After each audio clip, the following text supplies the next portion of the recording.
things. What I'm going to talk about is not just about climate change as from IPCC perspective, anthropogenic climate change, but also some outcomes of the climate change which are called rapid climate change, abrupt climate change. So because climate system is non-linear, you heard that probably yesterday by Professor Rakovec. And with non-linear systems, there are thresholds, and wherever there are thresholds, there can be very funny, if I may call them, outcomes. So what I will talk about today is about anthropogenic climate change and greenhouse gases. I will call for this lecture, this climate change perspective, conventional climate change. But then we should explore how climate change can actually happen abruptly. What are the potential mechanisms, critical thresholds, and some, of course, thoughts about reducing the risk of rapid climate change, how to mitigate climate change in time that we can avoid such risks, and some ideas about adaptation as well. And after this lecture, we should have a short session on question and answer so that we will try to check how much you remembered out of this lecture. So let me begin with the facts, observed things that are practically known even to climate change skeptics who sometimes deny human role in climate change which is happening. So it is pretty obvious that we are experiencing the rise of global surface temperature for the last 100 years at least. If you look at the longer perspective, which is available from different paleoclimatic evidences, actually temperature has been rising for the last 200 years. But based on measurements, we can see that this rise in last 100 years is close to 0.7 degrees centigrade in global average. But in some places, like northern latitudes of Europe, for instance, parts of Siberia, Scandinavia, Arctics have warmed much, much more. So global averages are not always the best estimate of what is going on. Even Slovenia, for instance, which is a relatively middle latitude country, has warmed more than a degree in the last 50 years. So these trends can be misleading if you look at the global scale. We can see that this warming is not uniform. So with a dark color, dark red, we can see countries or territories that have warmed much, much more. Well, in some parts near the equator, warming is not so pronounced, and also parts of Pacific Ocean are not warming as fast as land, but this is usually because of the different thermal properties of the land. Land is warming faster, quicker, and at a higher rate, but oceans follow. So what we see from the situation of the ocean today, because the oceans have a large thermal capacity, warming will go on for centuries, because now the oceans are warming slowly, and when they warm, they won't lose heat so quickly. That's why climate change is a continuous process, and it will never stop. So sometimes in this political language, you can hear like we will stop climate change. It's too late to stop it. It's just what we can control at this point is the rate of warming. Of course, climate is not just temperature, and sometimes water is more important than temperature. So if we look at the continental scale of different precipitation regimes and the consequences, which is usually dryness, and if we construct an index of dryness, which is exactly what is presented on this figure. This is so-called Palmer Drought Severity Index. This is just a statistical measure. And if you have negative values of this index, it means that places are drying up. But positive values indicate that there are more precipitation and more water. So if we look at the land in general, we can see more yellow and orange color. So actually drought is increasing in most places.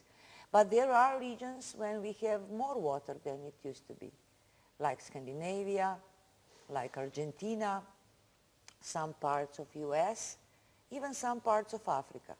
But what is worrying on this picture is that if we compare places that are getting drier with the population which is living in that places, we can see that where majority population lives, places are getting drier.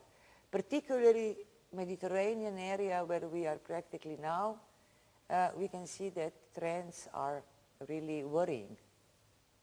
So not just temperature, also precipitation regime and dryness is changing.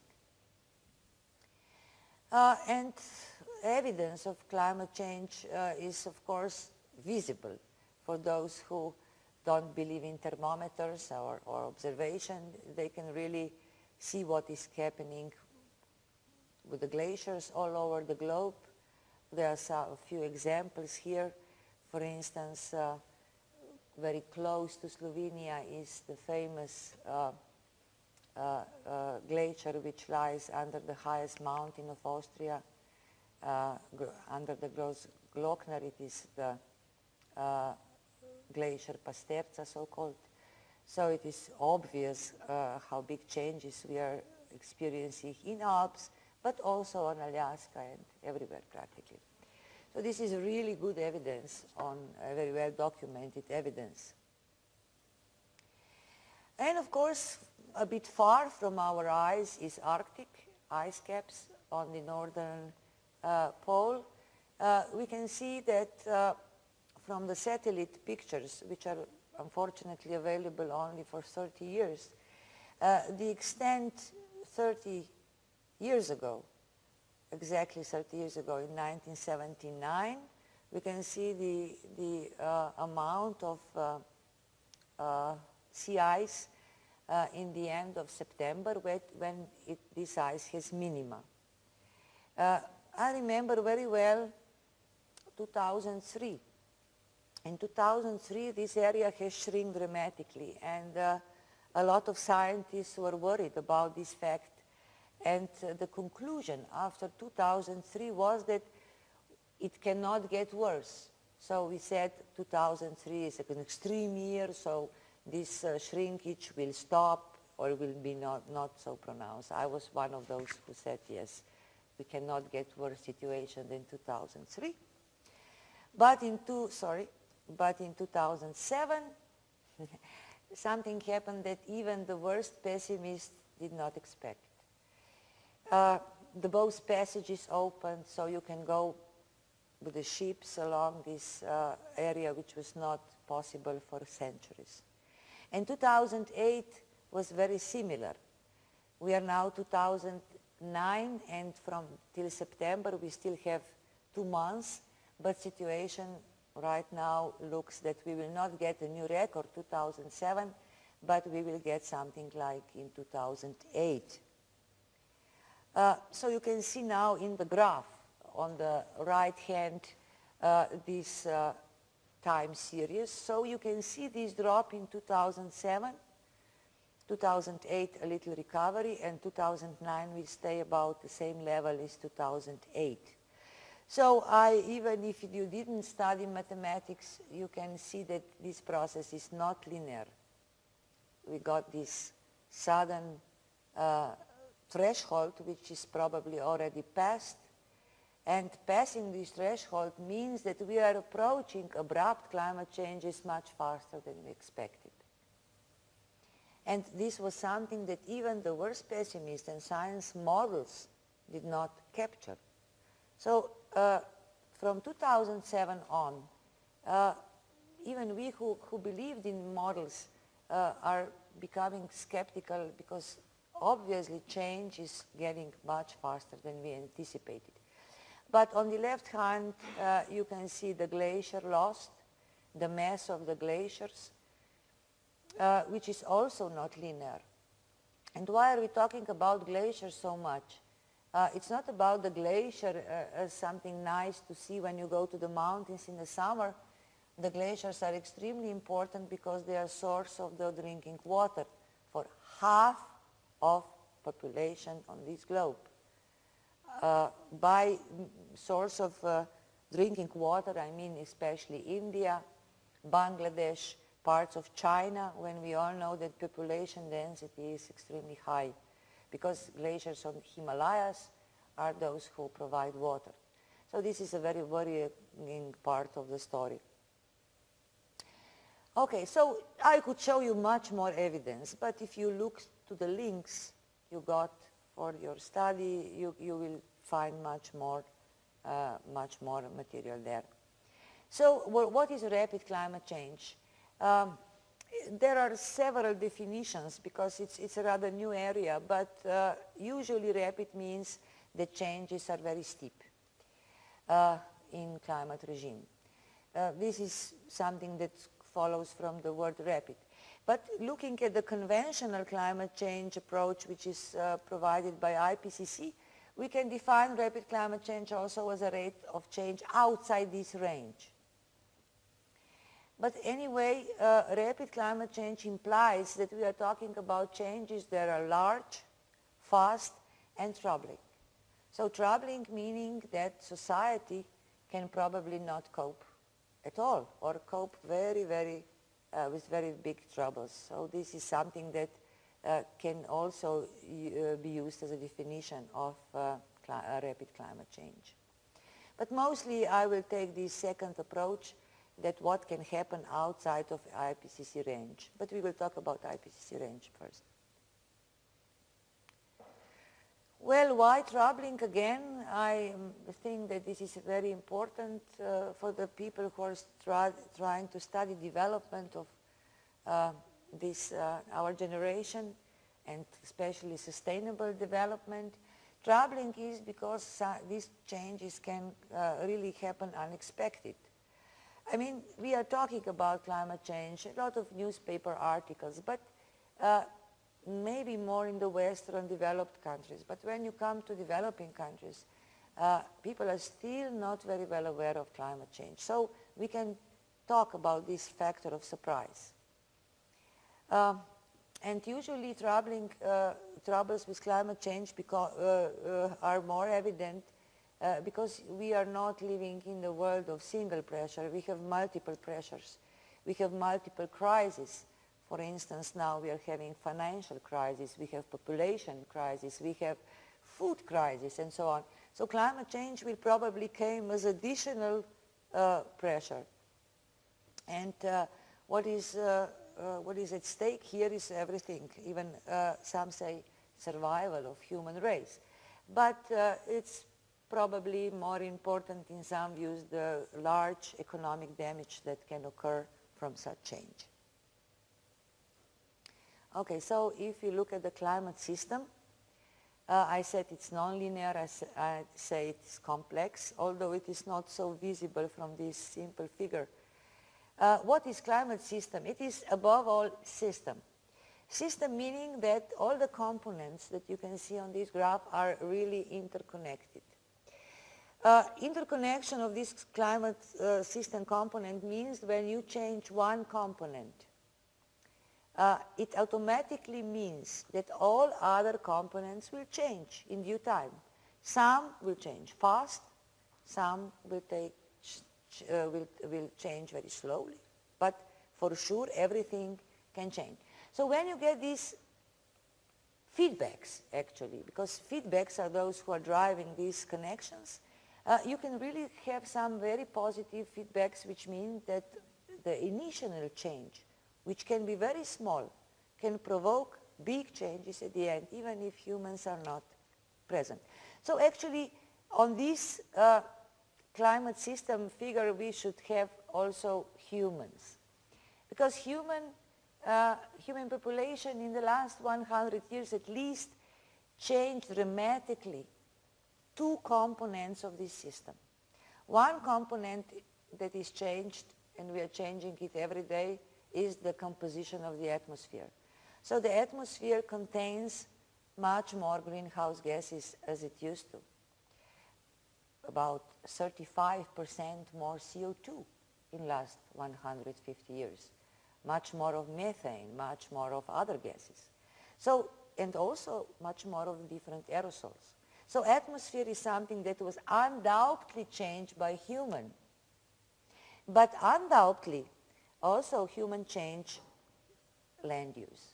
So characteristic of land are dramatically changed because of deforestation, because of urbanization. So we change the carbon balance of the planet, we change the albedo of these surfaces. So how much solar radiation is reflected. So these profound changes on land combined with the changes of atmosphere unfortunately lead to the same consequence, even more greenhouse gases in the atmosphere. So this system is extremely complex. So don't be fooled by this little figure, just to show you how complex it is. This is still called a simplified version of climate system feedbacks and connections. So we can really say in climate system everything is connected to everything. It's not just atmosphere and atmospheric processes which are not just meteorology, because in atmosphere we are dealing with chemistry processes, with different hydrological properties. Same goes for the ice, for the ocean. Ocean is still a big unknown because we have so much processes going on, and of course in the ocean is deep, and also ocean covers 70% of the globe. And extremely important and very little known processes occur also in the terrestrial vegetation, because when you change ecosystems, you change not just vegetation dynamics, but you primarily change carbon cycle.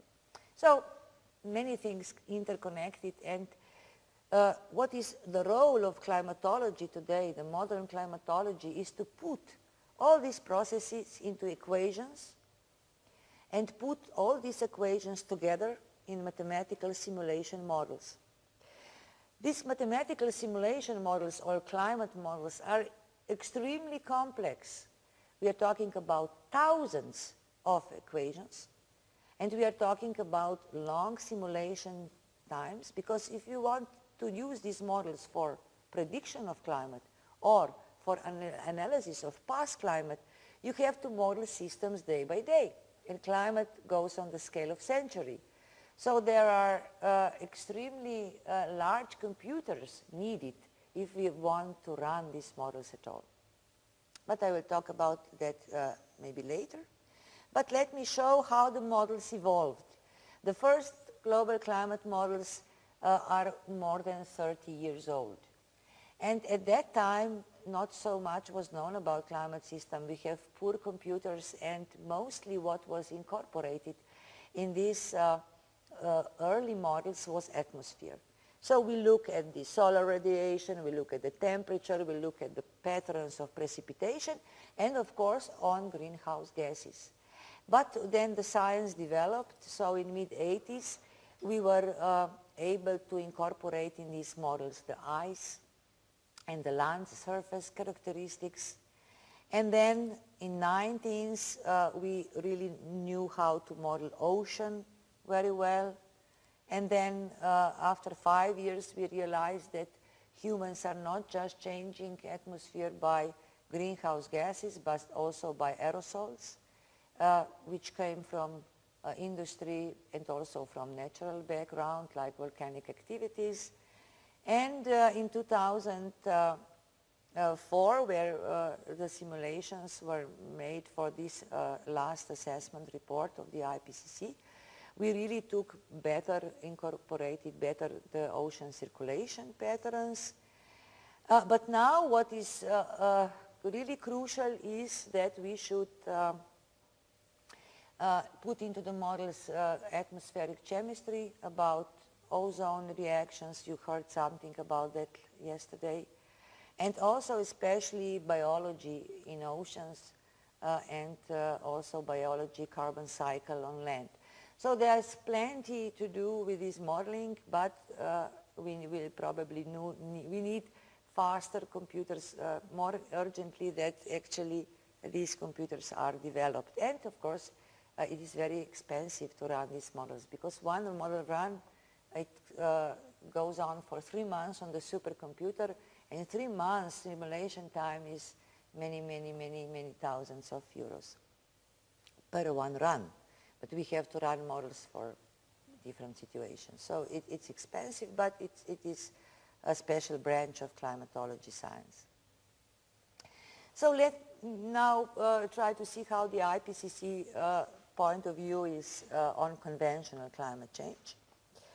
Well, now, undoubtedly, we have to ask our first question, what are the drivers of climate change? Because I was not saying so much about the real drivers, I was saying about greenhouse gases as a final consequence of the drivers. There are several drivers that are changing our climate, but at least these that are on this table seems, for me, the most relevant ones. So what we can see in last 200 years, some extremely important facts are that our population is 6 times bigger. So this is a profound change.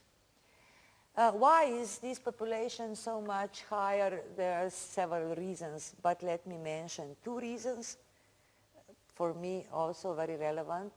The first reason is, of course, the development of medicine. So if we are a bit sarcastic, we can say that climate change was provoked by invention of penicillin. And the second reason for the population growth, in my view, was done by 2 wonderful persons, Haber and Bosch, who invented nutrients, so mineral nutrients. So all this population that was alive because of the penicillin could survive because the yields were much higher. The second driver is lifestyle. Lifestyle of the people can be expressed in different terms, but GDP seems so far the best indicator. And if we look at per capita, each citizen of this planet is 17 times richer than our grandfathers in 1800. And of course, for this, that we have a much more comfortable lifestyle and that we are so many, we need more energy. So the use of energy per capita is 5 times higher. And of course, because our grandfathers chose fossil fuels to be the source of this energy, our emissions are, as a globe, 20 times higher than in 1800. And one of the very good indicator of our lifestyle for me is also the mobility. Our grandfathers, they drove per day 40 meters. So they drove from this building to the next road. But now we are driving every day in average 40 kilometers. So all this development must have a footprint on the climate. So when we look at this graph, which is indicator of the climate change cause, the main cause, human activity, we can see this steep rise in CO2 concentration today.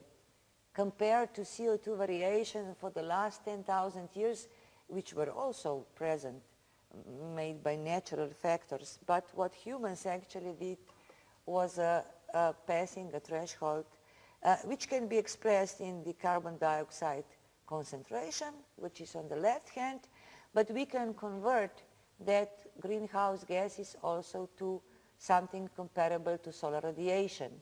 And we call this measure relative forcing. So we can see that actually what humans did, they added additional 1.5 per square meter of radiation due to enhanced greenhouse effect. So this is not negligible anymore. And we can see this increase just in the last 30 years, when climate change was an issue already, was 70%. So this is a really worrying fact that we are not slowing down, we are actually increasing the rate of increase. Tropical forests are one example of land use change. One example. We can show many of these examples. But what I said that actually deforestation does the same as a fossil fuel use. Please be aware of this carbon that is stored in the below ground when we have forests. We can see 226 units. I can't really remember. I think this is kilograms of carbon per hectare. And of course we have 180 units stored in the biomass. But when we clear the forest, we release CO2 from the ground, because you can see then the storage is 150, and of course by removing forest, we only have storage of carbon about 5 times lower, 43. So this means that deforestation is exactly the same process like burning oil in the thermal power plant or by driving the car. So this is extremely important process as well. So what is happening to the CO2 that is released during the deforestation and through our different activities, other activities? So about 45% of the CO2 goes to the atmosphere and stays there. About 30% of released carbon is stored in the land, and about quarter is stored into the ocean. We called the last two ecosystem services. Probably you are familiar with that fact. Ecosystem services is something that nature does for us free. But ecosystem services are declining, meaning that oceans store less and less CO2. And land, because we are changing land use, is also storing less and less, meaning that gradually in the atmosphere stays more and more CO2. This is one of the feedbacks that we are experiencing. So maybe this 45% that was the average for the year 2000 to 2006 today could be 46, 47. We don't have measurements so accurate. So far land and oceans are our alliance, have alliance with them, but this is not for granted. And the atmosphere that we put, the CO2 that we put into the atmosphere really stays there for a long time. For instance, I drove here to this place today, and let me assume that I released 1 kilogram of carbon driving here, 1 kilogram. So this kilogram, after 100 years from today, they will be still 330 grams of it staying after 100 years in the atmosphere. And after 1,000 years, there will be still 190 grams. So you can not get rid of CO2 so quickly like we would like to. That's why climate change mitigation is a process that is very late already, because we cannot remove it. Okay, we could theoretically plant trees in every corner of this earth and put something in the ocean that could be like plankton or whatever that would absorb CO2, but still there will be a lot of airborne CO2 remain. And scientists know that, but politicians they ignore that fact. They still think it's time that we will do something to remove it. But so far the climate system shows very little opportunity to do so. Okay, I should maybe talk about IPCC before. IPCC is not a new institution. Actually, we celebrated last year 20 years of IPCC.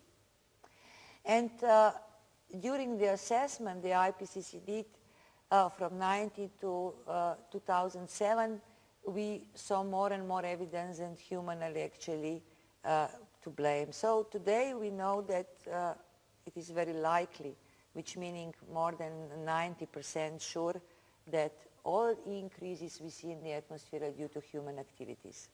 But you can learn about IPCC from their web page, so it's very comprehensive. So I really would like you to at least sometimes take a few hours and go through all the documents that are collected there, and speeches, and also presentations and things like that.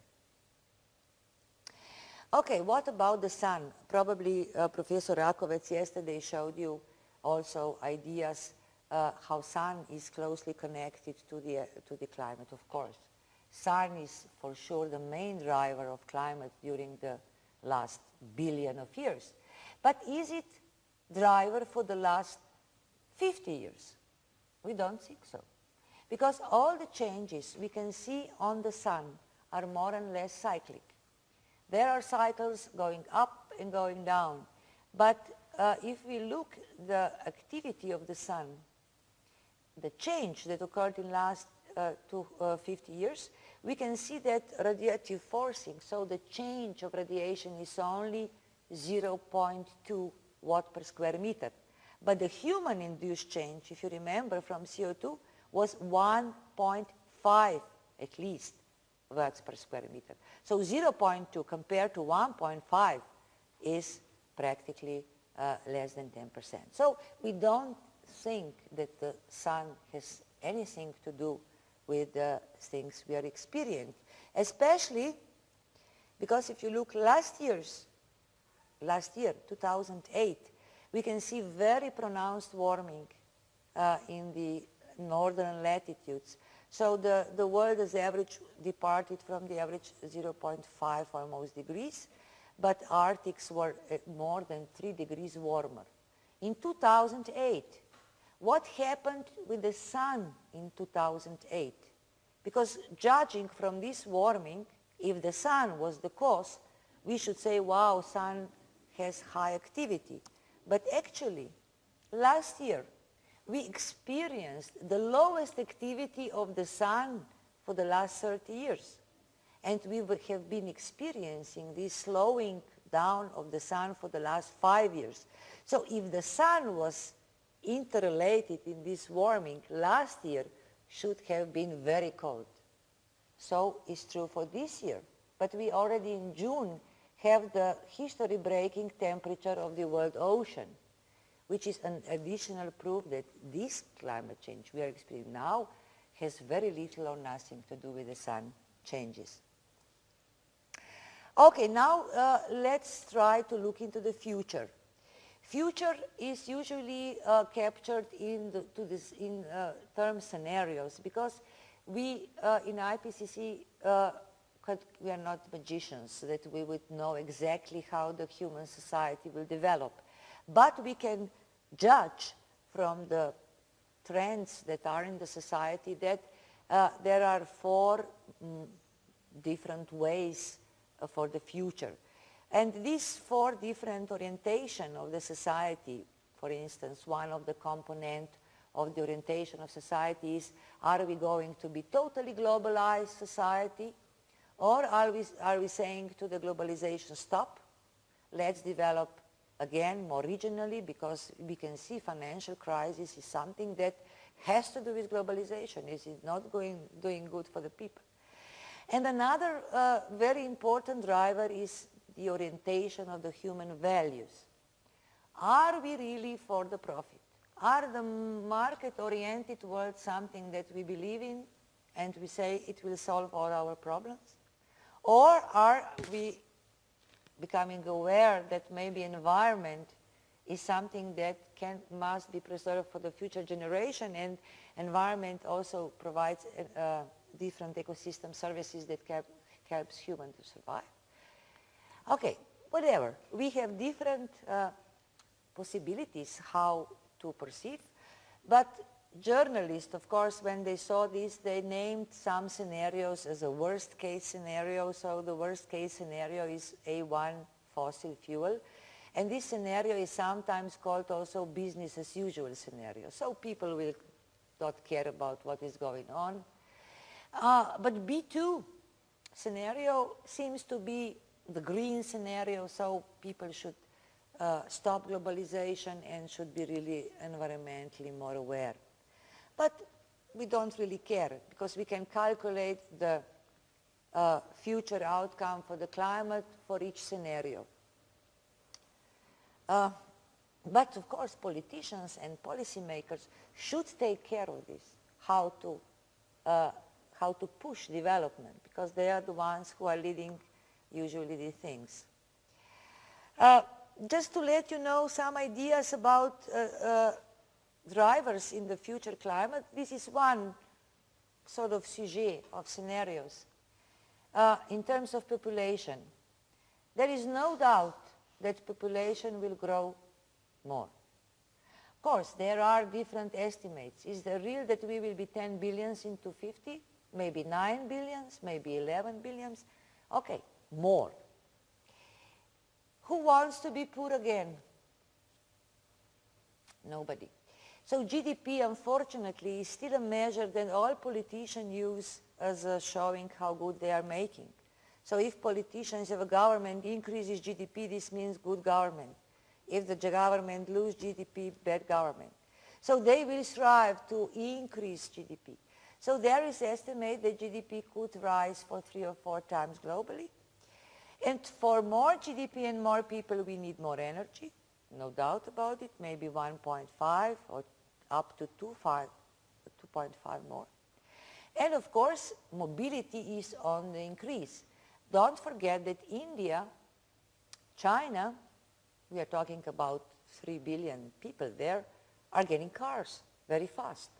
So mobility, average mobility by 2050 could be more than 100 kilometers per day. Even in the developed world, where we already have cars, we are flying much more than we used to. So mobility is on the rise. So the only question the politicians are willing to admit is CO2 problem. So some say this can be achieved by the same emissions, factor 1. But people from energy sector, especially from the fossil fuel lobbies, they say, come on, all this cannot be achieved by the same emissions. It will triple our emissions. But again, climatologists are there to calculate, not to judge. So we did some calculations how different scenarios will have impact on CO2 emissions.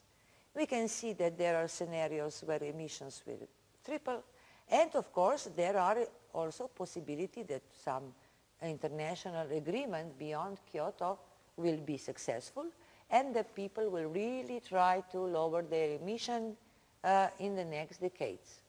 So every scenario regarding emissions has climate scenario behind it.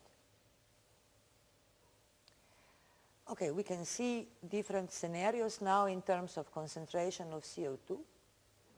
But we can also see something in terms of temperature on the lower part of the graph, because now I will introduce this 2 centigrade line. 2 degrees centigrade line is sort of a still safe temperature increase. I'm not really sure if this is true. I don't think there is any safe increase. But based on the ecosystem scientists, they say that ecosystems, majority of ecosystems could sort of adapt to warming of 2 degrees. But they warn that anything more than 2 degrees is not guaranteed that anything would survive on this earth. But we can see that majority of these scenarios by 2010 goes much higher than 2 degrees. So this is the range of the temperature increase in different scenarios. Worst case in red, in blue, best case. But in yellow, you can see the line of minimum increase. This line could be achieved if 20 years ago, when there was a first warning about climate change, somebody would react. Some sort of agreement would be made. But we all know now in 2010 it was done nothing, mostly. So this yellow line is something that is just for the decoration of this graph, or as a warning that we should at least aim for the blue. So this huge range we are facing, it's still time to go beyond 2, but very little. So what is the, I would just like to draw your attention on the first column, 2 degrees. So what is actually probability that we will achieve this target? Depends on the concentration of CO2 which will be reached in the atmosphere. So if this stays relatively low, 450 ppm equivalent, we have 22% chance of reaching the goal, but 78% that we will go more than 2 degrees. But if we don't do it, if we just keep accumulating CO2 in the atmosphere, so there's no way we could achieve 2. What about 3? We have pretty much good opportunity to reach 3, because about 72%, 100 minus 18, so it is within reach. But if we limit concentration of CO2 to 450. But 3 degrees is not safe anymore. So 3 degrees globally means, for instance, for Slovenia, regionally different number. So 3 degrees globally means for Slovenia 5.5. And for northern Siberia, it means already 6. So 3 is not safe. And I will not comment the rest of this table, because if somebody thinks that he knows what planet will look like with 7 degree increase of global temperature, meaning more than 10 in regional, he has a big fantasy, because nobody knows. But where are we now? We are now already on 430. And every year we increase it by 2.5. So we have 20 ppm space and 2.5 increase per year, which gives us less than 10 years to act. So this is this urgency that is arising from scientific circles. We don't have much time. That's why maybe this year in December at the international negotiation in Kebnhavn, maybe some agreements will be reached. But I'm growing more and more pessimistic, because Obama, now he shows his real side. US is not prepared to do much. Japan also extremely worrying, because Japan, I was always calculating that Japan will show more initiative, but they don't. Okay, European Union, but who is Europe? 10% of people. This is nothing. So we'll see. I think that maybe I've been in this business too long and I grow too pessimistic. Maybe there are chances. Okay, one reason of my pessimism is because after this projection of IPCC were made, we were comparing this projection to the real happening. And what we saw is that actually all changes are following the worst case scenario, or even are falling outside of this range, like in Arctic. So far what is coming, what is being observed outside is the worst case scenario. So some called IPCC scenarios wishful thinking, because even our worst case scenario was wishful thinking. Because look at these scenarios, and we could see that by 2000 the real measurements were relatively showing our scenarios to be exaggeration. In 2005, this line already reached the worst case scenario, but in 2005 and 2006 we went out. So we went to the higher emissions and to the higher consequences. So this is one of the reasons for a bit of pessimism. Why is climate change happening faster than we anticipated? There are three reasons for that. Last 3 lines on this slide. So nobody actually in 2004 expected such an increase of global economy. Or to be more precise, nobody anticipated that Asia, especially China and India, will develop at such a high economic growth. So 65% of the reason why it's happening quicker is increased global economy. 17% can be attributed because people started to use coal again. Oil was getting more and more expensive. So many economies turned back to coal because coal is cheaper, coal is available, especially China, US, even Germany. In the middle of Europe, they started to use more coal because it was cheaper, but coal produces much more CO2 in the atmosphere. So, okay, but 65, 17, this is because of the human problem. But what worries me is the last 18%. Last 18% is decline of ecosystem services. What oceans and vegetation did for us for free suddenly declined. Oceans can simply not absorb so much CO2 anymore because they are warmer. In warmer water, we all know that CO2 bubbles go up. So this is something beyond our reach, if I may say so. So this 18 can grow, and we can do anything about it. We can stop using coal, but you cannot force ocean to absorb CO2. So these are reasons why it's happening faster. So what about water? So projections for the temperature, clear, warmer. But what about the new distribution of rain? We can see that there will be losers and winners in terms of water. Many countries will have more water with warmer climate, but many the opposite. So warmer and drier.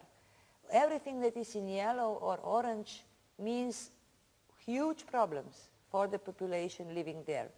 And again, if you look at the Mediterranean, if you look at parts of Brazil, Australia, and quite a big chunk of US, we can see and foresee problems with the agriculture and every activity related to water. But Scandinavia, parts of Russia, again, when we already have these increasing trends, will have more precipitation. So it was so nice when one of my colleagues interpreted this picture in the simple terms. So where it's already dry will get drier. Where it's already wet will get wetter. So this is the simple conclusion.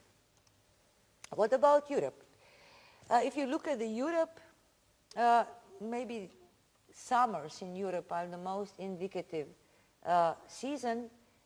Summers on the last two panels, temperature up.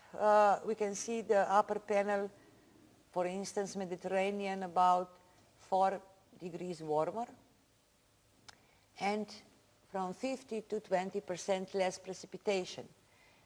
This means for Italy, Greece, Spain, Balkans, up to the Romania, huge problems with agriculture, huge problems with water, drinking water even, implying forest fires and so on. But if you look from the Ukrainian, Russian, Scandinavian point of view, they will have warmer summers, which is something they are looking for, and enough water. So are we really talking about climate change that will hurt all people equally? No. At the beginning, there will be losers and there will be winners. And Mediterranean, sure, a loser. There are many things that can happen in Europe as a consequence of climate change. So we have here some so-called climate change hotspots. So the regions that are really in danger. Of course, sea level rise will make huge problems in those low-lying area in the Netherlands and also in Denmark and in many places as well. Alps will be particularly endangered, and the whole Mediterranean. So these are three regions, but also in other regions there will be impacts. Not so pleasant impacts. For instance, we said that Scandinavia or northern part of England will have more rain, but this rain will not fall very lightly. It may fall in the forms of heavy precipitation and causing floods. So sometimes too much water is also a huge problem. And of course, we will see different effects on ecosystems everywhere. And ecosystems are something that this the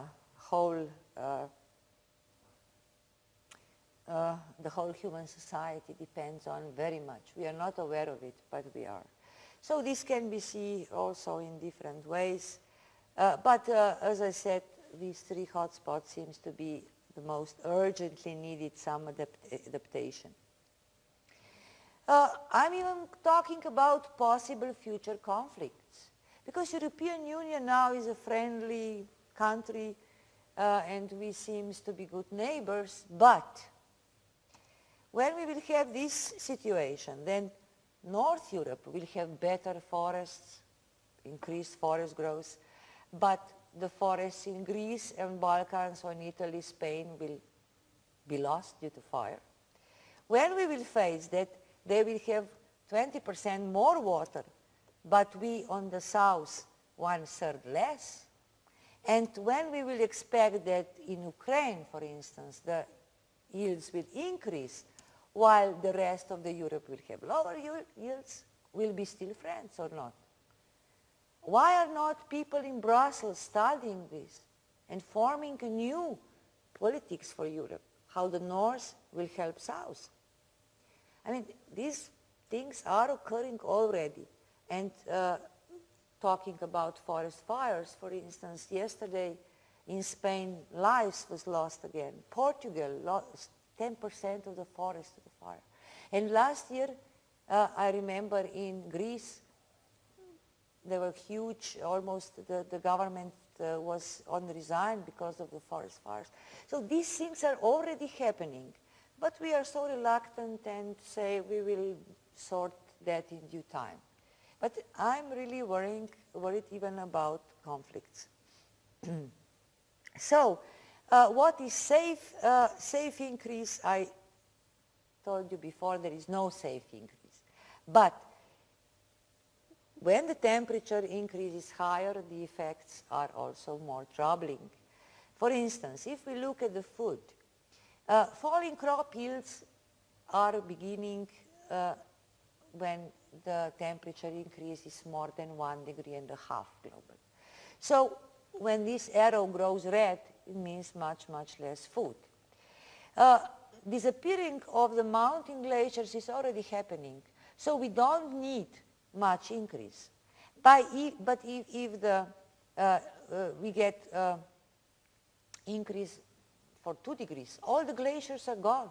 So is the water for the majority of population, and so on. But what are we particularly worried about is this rapid climate change, which can be triggered as an abrupt and reversible change quickly after 2 degrees increase. Because rapid climate change is something we cannot control. And be aware, we already are here. So we are not starting the story from zero, but we already have almost 1 degree increase. So the window of opportunity is really, really short. And of course, it's not just the things we can predict. It was shown by the Peak Institute in Potsdam that they are really doing research on all systems on the Earth, that there are many, many feedbacks that are not incorporated in the models but can occur very quickly. For instance, can Amazonian forest collapse? If that happens, even if it happens in Brazil, it means very quick change for the whole world. The same is true for anything that happens in the ocean regarding carbon cycle. Also, changes of the monsoon for India. Monsoon for India means water, means life, means food. But monsoons, historically, are very, very vulnerable to the CO2 concentration in the atmosphere, and so on. So there are many critical areas that can put the climate change in the higher gear, if I may say so. So we can see the thresholds when the rapid climate change can occur. It is uncertain, but mostly when we look at the increase from 2 to 3 degrees, many things can happen abruptly, like irreversible melting of Greenland. Why is irreversible melting of Greenland important? If Greenland melts, the sea level goes up 7 meters. So it's a huge problem. If the same is true for West Antarctic ice sheet, so then we will have even higher increase of sea level. And of course, the weakening of North Atlantic thermohaline circulation is also an option that can dramatically change, as an abrupt change, the climate, especially in the northern latitudes. So we can see these thresholds all around 2 to 3 degrees.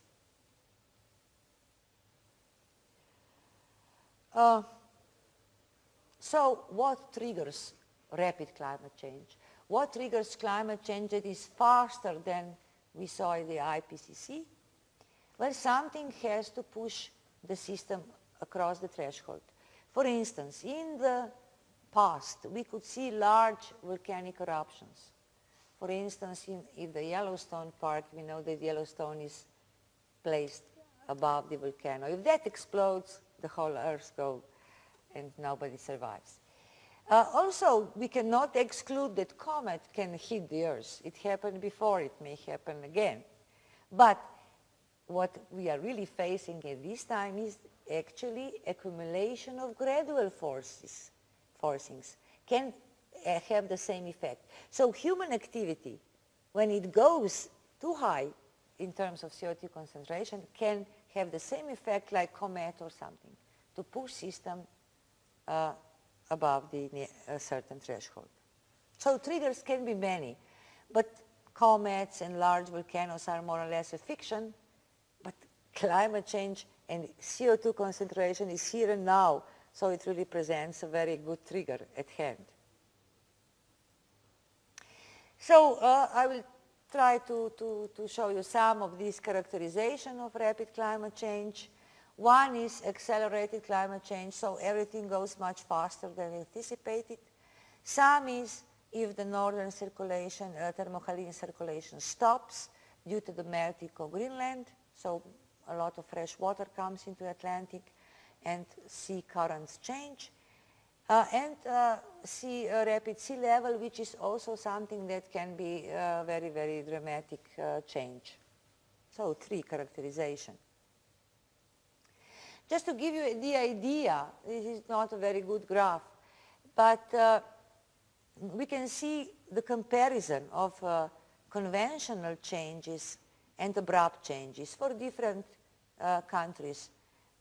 So conventional change I was describing before through IPCC approach is here marked in purple. So in purple, the upper line is more intense in development, and green line is more optimistic scenario. But all the lines that suddenly change temperature are rapid climate change of different origins.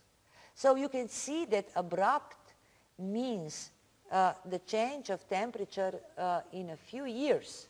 So practically in 5 to 7 years, climate will be completely different. But we can see that all countries, again, are not in the same boat.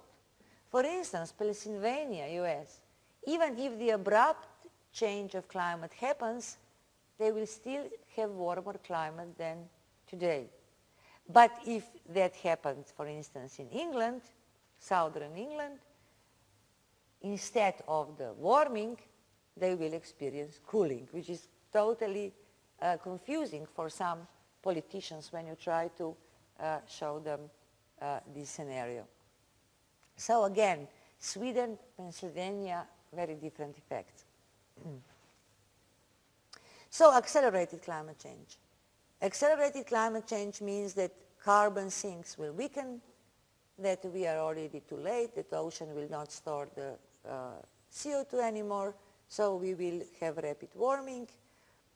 So we can see all these differences. This is just for Europe, but believe me, also other parts of the world will experience very similar changes. So we can see the sharp increase in temperature, and we can see the precipitation in the lower panels. For instance, results that were planned by the end of the century would occur by 2050. So accelerated climate change actually, from the modeling point of view, puts the situation from the end of century already in 2050. So something that is very, very soon. The problem is that accelerated change is runoff. So we can see everything that is in red colors or purple colors. It's much, much less water, up to 50%. Why is runoff so important? Runoff is not just something that serves the agriculture. Runoff is important for drinking water. Runoff is important for hydroelectricity, for everything. So extremely small runoff means that problems will be, in case of rapid climate change, practically everywhere. Even in those regions which will have actually more water, the runoff will be lowered. So what would accelerated climate change means in the impacts? Anyway, in such case, everything will shift north. So economic activity from the, for instance, Mediterranean area should be moved to Scandinavia. How can be this achieved in these political frameworks we are dealing now? I cannot see. Or if we don't move north, we will have increased costs of maintaining or adapt urban and transport environments, which is again an option, but extremely expensive. And of course, big problems with food, because we would have a reduction in crop productivity in North America, also in Asia, and this means collapse of global food market. And of course, extreme events and different hazards can also occur. So this scenario actually implies a lot of migration. A migration which can be peacefully organized, all illegal. We all know when people are on move, they can move legally or illegally. And northern countries probably are not experienced, or who is experienced to accommodate an additional million of people? Nobody. So this is the case of accelerated climate change. Food, water, migration. In Europe in particular, if you look at Europe, this could lead also to huge health problems, because heat waves kill people. They kill people in a silent way. We were first aware of how many people are killed during the heat waves in 2003. In 1 week, we had about 40,000 excessive deaths. In Slovenia, for instance, where it was even not so hot, we have 287 people died in a week.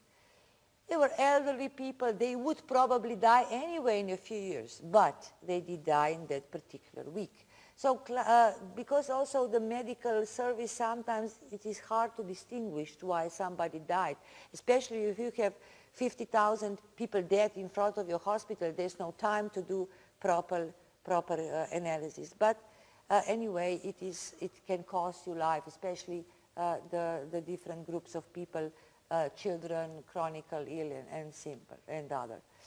So we will have changes also in ecosystem services, and of course some positive effects as well. So the northern ports and sea will not longer have ice, so we can imagine how the transportation may look like, totally different than today. Okay, second characterization of climate change is collapse of thermohaline circulation. This time we will experience different change. So if this thermohaline circulation stops, we will no longer experience this warm surface current that brings nice climate to England, Norway, up to the different islands in that area, but also to the northern countries of America. So if this stops because of melting of the glaciers, this means cooling, which is funny because suddenly we are talking about warming all the time, but if with too much warming, with the melting of the Greenland, we can actually get cooling, which is hard to comprehend. So this is the simulation for UK, for instance. So by the collapse of the circulation, suddenly temperature in UK on average will drop by 3 degrees. How this drop will occur, we also have a very nice simulation, not like in the movie. You probably saw that movie. If you did not, you can see it on DVD because it tells the story, Hollywood story, how this would happen. But it will not really happen like in that movie. But it will happen like this. So maybe first winter, suddenly some temperature may drop below 5 degrees minus. The second year, minus 10. The second year, and so on. The third year, minus 15. There will be still warm summers and so on, but vegetation in UK is not adapted to such shocks. So majority of the trees and forests would be damaged by the frost. So this is one of the outcomes, but it will not affect the whole globe. It will mostly affect UK, France, Norway, and northern, up to the Munich, or south to the Munich should be the countries or regions that are affected. But it would mean quite a different precipitation regime. So we will get colder weather, okay. But what about the rest of the world? They will have warming because this current does not impact their climate, but they will have much drier climate because the precipitation which originates now in the warm Atlantic will not reach the inland. So actually the whole world will get drier, which again implies problems with drinking water and food security. So this scenario is something that we really don't want. But actually what is a bit of the comfort, this scenario will not happen by itself. It will of course happen in the situation when climate is already changing. So even this collapse actually can just compensate the warming. So it's not necessarily that we will experience this warming. It will just compensate for a while the human-induced warming. Because on this figure you can see just some changes of temperature which are not so drastic, -1 to -2, which is not much. But in the summer, because this is winter, this is summer, not even that. In summer we will even have some cooling, some increase of temperature. So, but what it means for the impacts, as I said, problems with lower temperature and less water, so crop production again. We will have, of course, the opposite cold waves, which can also relate in the deaths. And in this case, we would have movement of population south. In that case, for instance, we know that a lot of people from UK already bought houses in Spain. And there is a scenario I remembered explored by the Spain government sort of hush-hush things. Because, you know, when you have one family English with a house, and in case of this movement of people, they will bring friends and so on, so probably Spain would be politically looking surprised how many English people could come there. But same goes to Italy and everywhere. So again, movement of people.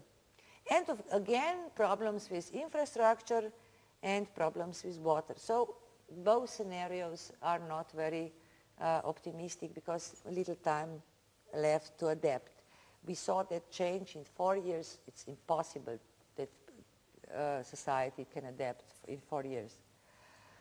Rapid sea level, we have this evidence in the past that in that time, because of the orbit changes and warming induced by Milankovitch cycle, was 4 to 6 meters above the present. So this is nothing impossible to expect. And we can again see the IPCC scenarios, which were really wishful thinking compared to the rapid sea level rise. And what happened this year, a few months ago, there was a conference, and sort of a conference when IPCC people come and different scientists as well, and we were directly accused of wishful thinking, because our estimate of the sea level rise is on the left, that sea level rise would be about 60 centimeters. But all new research clearly indicates much, much higher level, even without rapid climate change. And the difference between 50 centimeters and 2 meters is 250 million people without homes. Because at that increase of sea level, we will have 250 million people without basic conditions, land under their feet. So I think that new science is right, and I think we will face much higher sea level. For instance, what means that for Bangladesh, Bangladesh is extremely low-lying country. We can see inundation in red, but also in Europe. If you look at the 1 meter or 2 meters increase of sea level, we can see huge problems in Germany, in Belgium, in Netherlands, in Denmark, in UK, and so on. So this is not just that the sea level rise will inundate the land, but it means also problems with water resources, because salt water intrudes then into the aquifers, and more problems even inland, not just at the land. So this is sort of estimate how many millions of people will be exposed to this sea level rise, and as I said, about at least 250 millions, but not just people, also we can judge how much GDP we will lose and how much land area will be lost. So this is of course still under investigation, but anyway, regarding area and population is very clear. What would happen? Problems in London, Hamburg, Venice, Amsterdam. The problem is also that, for instance, in many countries, a lot of infrastructure is built on the seashore. And because of the boats, a lot of power plants, a lot of thermal power plants, a lot of industry, a lot of commerce, trade, not just people living there. So probably this will be a huger problem than moving of the people and flooding and so on. So relocation of the activities inland is a consequence. So how to reduce? This is the final part of my presentation, because I think that we have to reduce these gloomy future effects on climate change. So we can see that for some systems, already increase of temperature 1 degree means red zone, so means danger. But the tipping elements, which completely change the ecosystems started about 2 to 3. So ideally, looking at this part of the diagram, it would be stop increase of temperature at 1, because 1 is still on the white. But I told you it is no longer achievable, because we are too late. So what is achievable? 1 is history, because we already have 1. What is achievable is in the upper corner. We can still achieve 4 degrees, 3 degrees. And based on this diagram, we must unfortunately exclude everything that is above that because it's too dangerous. But we have to also exclude what is too late, because we cannot do it then anymore. So we have this close range, and in this close range, this famous European 2 degrees appeared. So that's why 2 degrees considered to be still safe. But I discussed that in the previous part. And we are here today. So this is the recipe, the only recipe that is valid at the moment. And this recipe should come alive in Copenhagen conference in December this year. If not, we are absolutely too late. So the recipe comes from the science. It means cuts in emission by 50% globally by 2050. But because of the ethical dimension of the problems, those who are not to blame for the climate change developing countries should cut only by 20, but those who are to blame, developed countries, 80%. This recipe can be also shown on the graph. So it's like this. By 2050, the average emission per capita should be the same, but differential approach. Industrialized countries should be lowering emission now, while developing countries should lower it beyond 2020. And this is now on the table of politicians for more than 2 years. And what do they do with this paper? They just put it from one session to another session. Only this year, these sessions happened 3 times and will continue in August, September, November, and so on till December. I was mentioning Obama and Japan just before. So to reach this goal by 2020, European Union will reduce the emissions by 20%. But what is needed is 30. But what Obama offers at this moment is 4%. What Japan offers this moment is 8%. It's a joke. It's really a joke. Even 20 is not enough. But they are negotiating American 4, Japan 8, and I think Russia is about 12 to 16%. I mean, we are talking about we need 30, but they are not even willing to go up to 10%. So we'll see. We'll see. How to do it? What are strategic options to reduce the costs? The climate change. We can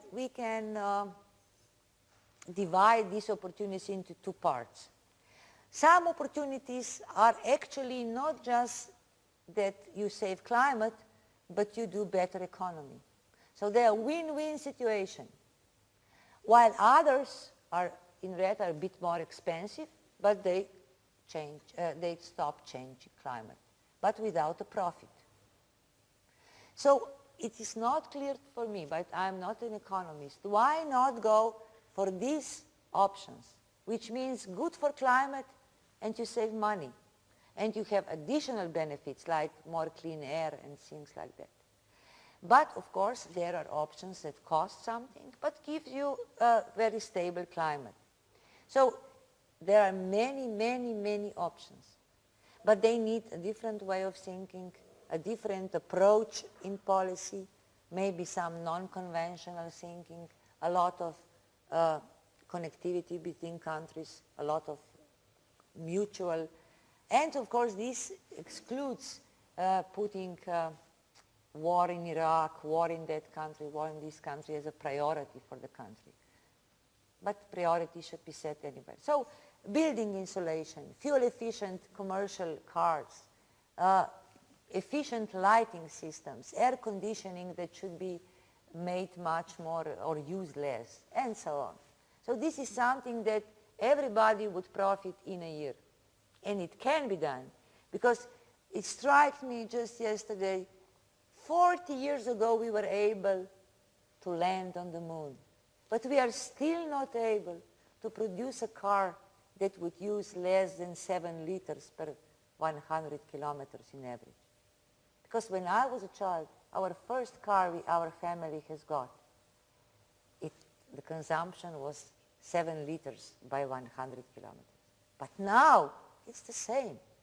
Come on, we landed on the moon. We made supercomputers. But we don't want to use more energy efficient appliances. But this is the best mitigation. There are many other solutions. We could also reduce population growth. Why not?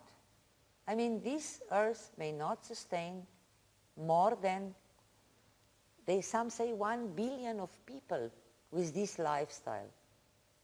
But we are facing already 6 billions of people who cannot afford the same lifestyle. So either we change lifestyle or we change the number of people who's using lifestyle. But this is something that is ethically very problematic. Or reducing growth of GDP per person. Let's all go back, have a modest, more humble life. Philosophic question. Or, of course, do some other things. But I would probably, I'm not talking so much about renewables, you know that stories. But what may I just, for a second, no, I'm sorry, I will just, but we are recording this. Okay. I will come to one solution later. But now the question, can civilization cope? This is for the end. We can also look into the history, because climate changes happened before. And we have all know that also, not just climate changes, but also falls of the civilization and societies. So all these dots here represent civilization that was really developed, very intelligent societies, but they collapsed. They collapsed. Why? Did they collapse because something went wrong with their society, or was climate change triggered? Some say both. Some say only climate. Some say not climate, other factors. But what are we really sure from the paleoclimate? At least some events were very close to the collapse of civilization. For instance, 404 years before present, when we have this civilization, Akkadian, Egyptian, in Indus Valley and Yangtze River civilization, they collapsed. Very close to huge, abrupt cooling event. And also another cooling event, 200 before present, where is linked to the collapse of Mediterranean Bronze Age civilization. And also, it is funny that Roman Empire actually totally fall apart in that times when there were really cold weather starting in the northern provinces. So they abandoned Scotland and things like that, maybe also because of the climate. So cooling events for sure had a very bad impact on societies. What about warm periods? Because we will face warm period probably. So cooling is not good for societies, although climate is not the only thing. Because I don't want to be environmentally determinist. I'm not like that. But it is lessons from the past that may show you some guidance. Because we don't have very good data, but we are working with archaeologists more and more, because they can show us some ideas. But we also have very much situations where everything went right, even with the climate change. So some civilization did survive. For instance, What about warmer climate? I was talking about warmer climate. And people are now really closely studying Maya civilization. We all know that Mayas was a fine civilization. Why they suddenly they die back? Well, it is pretty clear that what actually destroyed Mayan civilization was mega drought. Mega drought triggered by climate change. So these droughts lasted for more than 100 years. And Mayas also had problems because they were very urbanized, because urbanization is not a good adaptation to the climate change. So, and of course they have this bad habit killing young people, which also did not help. But also these droughts influenced civilization in Syria and East African civilization. So in warmer climates we have droughts, and these droughts can be also problematic for the societies. So what about us? I will stop here. What about us? Are we modern civilization enough that we can cope with these new environmental conditions that are here and are coming, because climate change cannot be stopped? Are we resilient? Probably not, but we should become resilient. Really hard to say how to become more resilient. Maybe one of the key ideas is that you realize the problem, that you learn more about climate change outcome. Then you try to do better science on how really predict these events, or to put a lot of scientists together, because as you probably see now, climate change is not a meteorological issue. It's a sociological issue. It's an economic issue. It's an archaeological thing that can help.